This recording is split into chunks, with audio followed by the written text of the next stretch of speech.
महक की शादी रोहन से होती है। रोहन माँ बाप का इकलौता बेटा होता है, लेकिन फिर किसी कारण से रोहन की मौत हो जाती है। बेटा महक, तेरे आगे इतनी बड़ी जिंदगी है, फिर बच्चों की भी जिम्मेदारी। तू कोई काम कर ले। मैं तो कहती हूँ रोहन के ऑफिस में ही बात कर ले, शायद तेरे लिए कोई काम निकल आए। हाँ माँ जी, मैं भी यही सोच रही थी, लेकिन कैसे बात करूं, किससे बात करूं, कुछ समझ में नहीं आ रहा। अब वो क्या नाम था रोहन का जो दोस्त हुआ करता था, पहले तो बड़ा आता था हमारे घर। राकेश की बात कर रहे हैं? पर वो तो रोहन के बाद से कभी आया ही नहीं, पता नहीं कहाँ है वो। आया था, एक नहीं कई बार आया था, लेकिन मैंने बाहर से ही भेज दिया। घर के अंदर झांकता रहता था, मुझे ठीक नहीं लगा। अरे आपको तो पता नहीं क्या ठीक लगता है और क्या नहीं। उसका नंबर है मेरे पास, मैं आज ही फोन करती हूँ। सास राकेश को फोन लगाती है और शाम को घर आने का न्योता दे देती है। अरे आंटी, ओहो भाग्य हमारे कि आपने घर बुलाया। मैं तो कई बार आया, लास्ट टाइम तो अंकल से मुलाकात भी हो गई थी। हाँ, वो हम लोगों को निकलना था ना कहीं उस वक्त। अरे छोड़ो ना बेटा, बोलो क्या लोगे? आपकी बहू। क्या बकवास कर रहे हो राकेश? अरे मेरा मतलब ये है कि आपकी बहू कहाँ है? भाभी जी के हाथ की चाय की बस एक प्याली मिल जाती तो। महक चाय लेकर आती है, लेकिन वो जैसे ही राकेश की ओर देखती है, उसे राकेश पसंद नहीं आता। वो अंदर जाने को होती है कि अरे भाभी जी कहाँ जा रही हैं? बैठिए तो सबके साथ। जी नहीं, बच्चों को खाना खिला रही हूँ, आप माँ जी से बात करें ना। अंदर जाने के बाद सास कहती है, अरे बेटा राकेश, वो क्या है ना, वैसे तो तेरे अंकल जी की पेंशन आती है, साथ ही ऊपर 2 मंजिल मकान से किराया भी, तो हम लोगों का तो अच्छा चल जाता है। लेकिन महक, उनकी चिंता आप न करें आंटी, आदेश दें बस आप तो। देखो भाग्यवान, रहने दो, कोई बात नहीं, मैनेज हो जाएगा। अरे क्या मैनेज हो जाएगा अंकल, हमें भी बता दें। आप चुप रहिए जी। अब वो क्या है ना राकेश, तुझे तो पता है कि रोहन के 2 बच्चे हैं, उनकी पढ़ाई लिखाई का खर्चा बहुत है। हम ये चाह रहे थे कि रोहन के ऑफिस में महक को भी अगर कोई काम मिल जाता तो।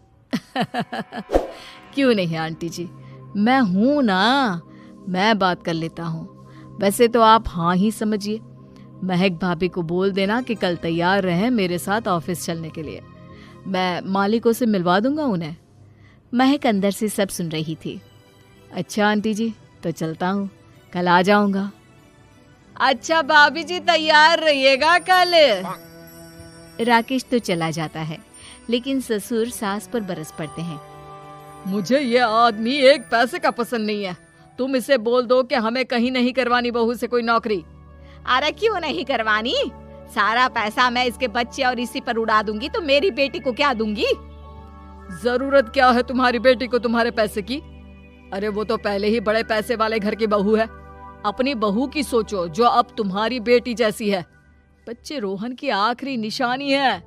अरे अपना भाषण अपने पास रखो, सारा दिन घर पर बैठी रोटियां तोड़ेगी, तो काम करे ना कुछ बाहर जाकर। बहू सब सुन रही होती है। वो अगली सुबह बिना मन के तैयार तो हो जाती है, लेकिन जैसे ही राकेश आता है, क्या बात है भाभी जी, रेडी हैं? तो फिर चले डेट पर, मतलब इंटरव्यू पर। महक सामने आती है कि सामने ससुर जी खड़े होते हैं। हाँ महक बेटा, आओ चलते हैं, मैं भी चल रहा हूँ। ससुर को तैयार देखकर राकेश का चेहरा बन जाता है। अंकल जी, आप परेशान हो जाएंगे। अरे रहने दीजिए ना, धूप भी बहुत है। वैसे भी स्कूटर में तो 2 लोग ही बैठ सकते हैं ना। तो तुम चलो, मैं बहू के साथ अपनी कार से आ जाता हूँ। महक ससुर जी को देखकर खुश हो जाती है, उसे शांति हो जाती है। वो लोग रोहन के ऑफिस जाते हैं, जहाँ बॉस कहते हैं, नमस्ते अंकल। नमस्ते महक, कैसे हैं आप लोग? रोहन का सुनकर बहुत दुख हुआ अंकल, वैसे कैसे आना हुआ? बेटा, क्या हमारी बहू के लिए तुम्हारी ऑफिस में कोई काम मिल सकता है? हमने राकेश से इसी सिलसिले में तुमसे बात करने को कहा था, उसी के कहने पर हम दोनों तुमसे मिलने आए हैं। राकेश ने तो कोई बात नहीं की, ऊपर से उसने तो आज की छुट्टी ले रखी है, ऑफिस भी नहीं आया, बोल रहा था जरूरी काम से जाना है। महक और ससुर एक दूसरे को देखने लगते हैं। वैसे महक क्या किया है आपने? इंग्लिश कैसी है आपकी? महक बॉस से अपनी पढ़ाई लिखाई और क्वालिफिकेशन के बारे में सब कुछ बताती है। ग्रेट, आपके लिए काम तो है लेकिन ऑफिस में नहीं। सर मेरे बच्चे छोटे हैं, मैं फील्ड में काम नहीं कर सकती हूँ।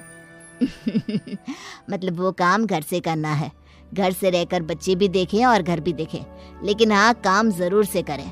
वो काम डाटा एंट्री का है, तो जब भी वक्त मिले काम करें, और इसके हम आपको अच्छे पैसे भी देंगे।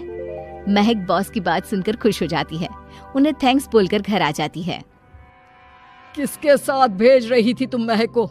अरे वो कमीना, उसने तो ऑफिस से छुट्टी ले रखी थी, बात भी नहीं की थी उसने बॉस से बहू के काम के लिए। वो तो अच्छा हुआ कि मैं साथ में चला गया। हाँ ठीक है, नौकरी मिल गई ना, इतना ही काफी है। समय बीतता है और एक दिन फिर दरवाजे पर दस्तक होती है। घर पर कोई नहीं था। महक दरवाजा खोलती है, देखती है तो सामने है राकेश। नमस्ते भाभी जी। नमस्ते, घर पर कोई नहीं है, आप कल आइएगा। अरे कैसी बात कर रही हैं भाभी जी, हम तो आपकी मदद के लिए आए हैं। वो क्या है ना, अंकल जी का फोन आया था कि आपको किसी मदद की जरूरत है। महक को आश्चर्य होता है कि उसके ससुर ने राकेश को फोन क्यों किया। वो ससुर जी को फोन करती है लेकिन फोन नहीं लगता। नहीं, हम लोगों को किसी भी चीज की जरूरत नहीं है, आप जा सकते हैं। अच्छा, एक कप चाय तो पिला दीजिए। महक चाय लेकर आती है।